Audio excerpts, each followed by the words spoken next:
All right, Nissan, the Godzilla R34, RB26, twin turbo, all-wheel drive monster, R34 Drift Edition. All right, now this thing is just pretty damn grippy, and it's weird that we can't change the power distribution on it. So yeah, it's a little weird to get used to.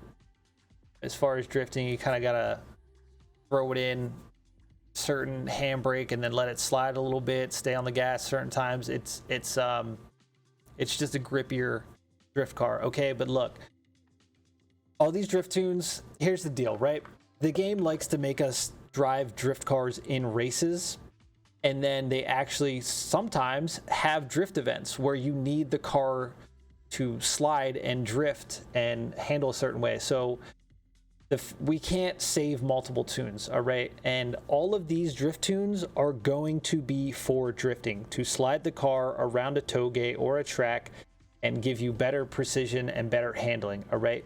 If you need it for a race, it's going to be a completely different setup because you have to do certain things to the tune to make the car handle like a race car. And I'm just not going to do that. I'm not going to make two tunes for all these things. It is what it is.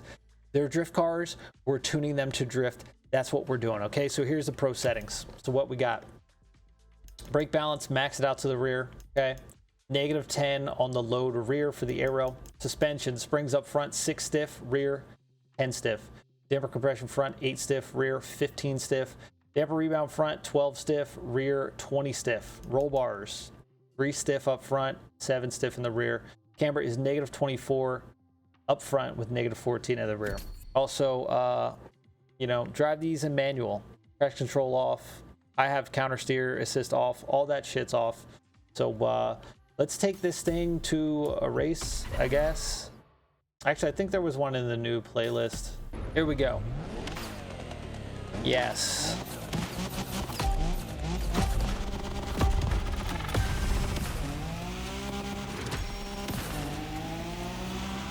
You're driving is not the only movie star here, driver.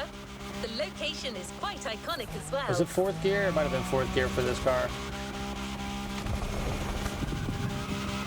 Many of your favorite films were shot around here, so spare a thought for the stunt drivers as you burn rubber. 4th gear is the way to go. Just let it as you can see though, it's easy to drift, it's easy to control. It's not my favorite drift car.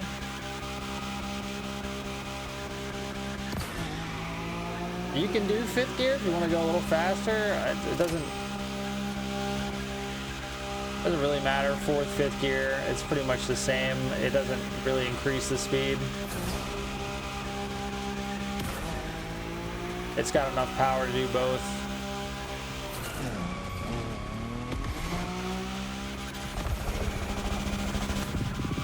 Yeah, I mean, it's solid for what it is coming around these tracks, you know? Yeah, there you go. Drift Tune R34. You know the drill. Subscribe, come back. See you on the next one.